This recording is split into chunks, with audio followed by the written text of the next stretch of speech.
Hello, and welcome to the Inner Path, Beyond the I Am. What you're about to hear is not a script or a concept. It is part of a real conversation that took place during my spiritual journey. This dialogue came out of my own seeking, my own experience, and it reflects my attempt to go deeper into silence. These are questions I ask sincerely, not just for understanding, but to uncover the silence within. I'm sharing it now in the hope that it may be of use to you on your own path. If it touches something true in you, sit with it, not as information, but as living inquiry. Stay to the end. There is a reflective question, and I would like to hear from you.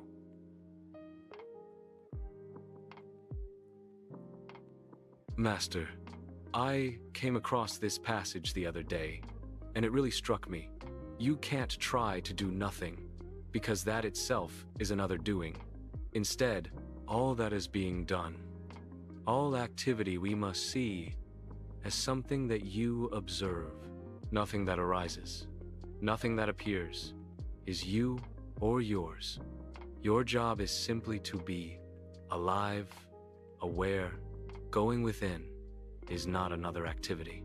It is a reflection on, or a contemplation of a wordless, silent, thoughtless contemplation of your own aliveness, that no matter how much meditation you have done or not done, you feel here and now. So please tune into that. I especially love the part about how you can't try to do nothing, because trying is already another doing. In my sadhana, the instruction is often do nothing, but I keep wondering, how can doing nothing not become another thing I'm doing? Can we talk about this? I'd love for you to help me understand what do nothing, just go within, really means. Of course, seeker. This is one of the most subtle and beautiful points in the direct path. Let's sit with it together. When the teaching says, do nothing, the mind immediately wants to turn that into another task. You might think, okay, now I'm doing nothing. And in that very moment, you've created a new subtle activity. Let me break it down gently. First, do nothing is not something you perform. It's the complete absence of effort. For example, if you sit and try to stop thinking or control your breath, that's already doing something.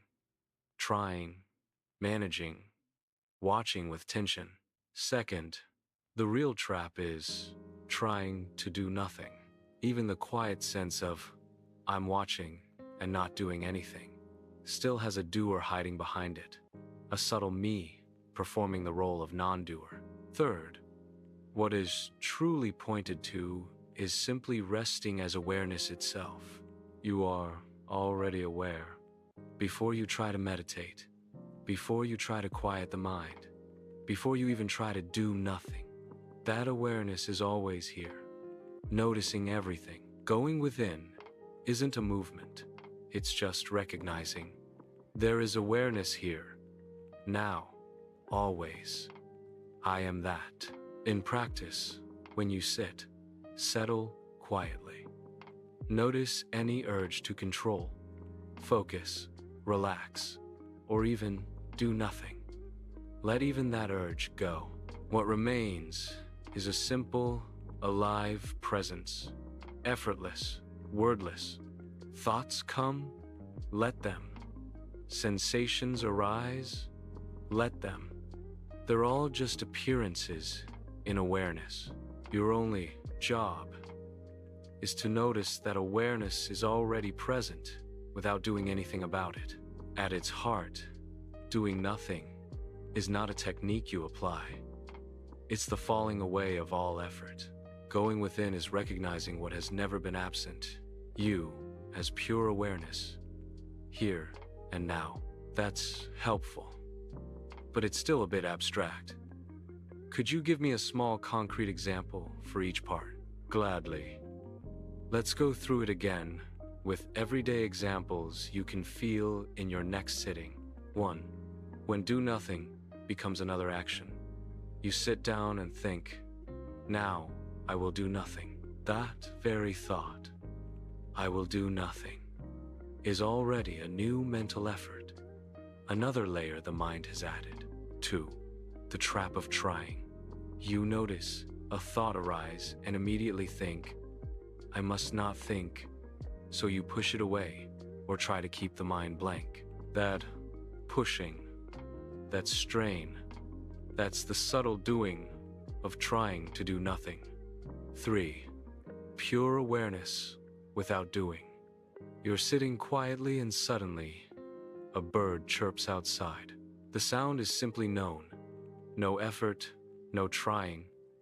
That effortless knowing, that natural noticing, is awareness itself. No extra doing needed. 4. In actual meditation, your leg itches. Instead of scratching or mentally suppressing it, you just let the sensation be there. You watch what happens without interfering. You're not reacting, not fixing, just aware. 5. The essence. After letting go of every intention to meditate or to do nothing, you simply sit. In that moment you feel, I am just here, present, without doing anything. That quiet presence, that's it. Next time the instruction arises to do nothing or go within, just ask yourself softly, what is aware of all these attempts to do or not do? Can I rest as that awareness, even noticing the urge to do nothing? You can't truly do nothing because any attempt is doing, but you are the awareness in which all doing and non-doing appear. After my evening abiding in the self last night, something definitely felt different. There were far fewer thoughts. Beautiful. When we truly rest as the self, without chasing or pushing, even without trying to meditate, thoughts naturally quiet down. That spaciousness, that less thoughts, is a gentle sign you're touching your natural state. It's not about forcing silence. It's about simply being. And in that being, the mind's grip loosens. How did it feel during the sitting? And afterward, any sense of peace, openness, or something new in the body or energy? During it, I felt much more relaxed. Afterward, I'm not sure how to describe it, but I just felt different. That's perfect. The shift after abiding is often subtle at first. Not always dramatic bliss, but a quiet, something has changed that you can't quite name. That uncertainty is actually a good sign. It means you've stepped beyond the mind's usual labels for a moment. Relaxed during, subtly different after. That's the taste of pure being. Ramana called it the peace that passeth understanding. No need to analyze it further right now. Just carry that quiet difference into your day and see what unfolds. This morning's meditation was intense in a different way. It felt like I was looking upon the world, like observing the earth from above. Visions came, not super clear, but there was this strong sense of just looking, just being aware. That's a profound opening, seeker. What you describe, looking upon the world as pure awareness, is a direct glimpse of the self. The personal me dissolves into vast witnessing. You're no longer inside the scene. You are the seeing itself. Even if the visions weren't crystal clear, the real gift is that spacious awareness, the sense of being the witness rather than the one caught in the play. Tell me, if you feel like sharing, was there a feeling of separation from what you saw, or more a unity? Did the I that was aware have any boundaries or qualities, or was it just pure seeing? And how did the body feel? Any shifts in sensation or energy? It wasn't exactly separation, but it felt a bit like I was peeping in, like a peeping Tom, quietly watching. The aware I had no qualities, no boundaries, just pure seeing. In the body, at times I felt a coolness, like a gentle breeze blowing on me, though the room was warm and a little cool air was coming in. Your honesty is wonderful. That peeping in feeling, detached yet intimate, is very common at this stage. It's the shift from being the actor in the movie to being the unseen witness. There's still a subtle sense of observer and observed, but no personal doer. The boundless, qualityless I you touched, that is the hallmark of the self. And the coolness. In deep states, the body's energy often shifts. Cool breezes, warmth, lightness, whether partly from the room or not. The fact that you simply noticed it without grasping is what matters. This witnessing stage is precious. If you keep abiding without expectation, that subtle distance often dissolves further into complete oneness. Here's something from Ramana that fits beautifully. You are the screen on which the pictures come and go. The screen is real. The pictures are mere shadows on it. And another. You see the world, but where is the seer? The seer and the seen together constitute the mind. That which is beyond them and abides, even when there is no seeing. That is the self. You were the screen, seeker, unchanging, silently present, while pictures, visions, world appeared. Tonight during meditation, I reached total stillness, mental and physical. Then, out of nowhere, my body jerked suddenly. It's happened before, but I wanted to mention it this time. Thank you for sharing that.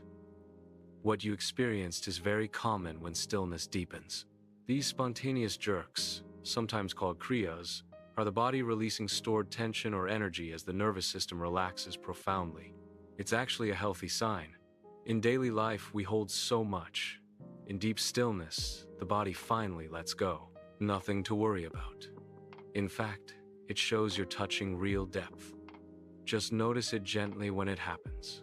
Let it pass and return to awareness. Don't try to repeat it or suppress it. Ramana, when asked about such movements, simply said, "Do not worry about these bodily experiences. Remain as the self. Let the body do what it will. Your focus is on being, not on the body's movements." You're doing beautifully, seeker. Keep returning to that stillness. The body will balance itself as you abide as the self. Whenever something arises, subtle or strong, I'm here to walk with you.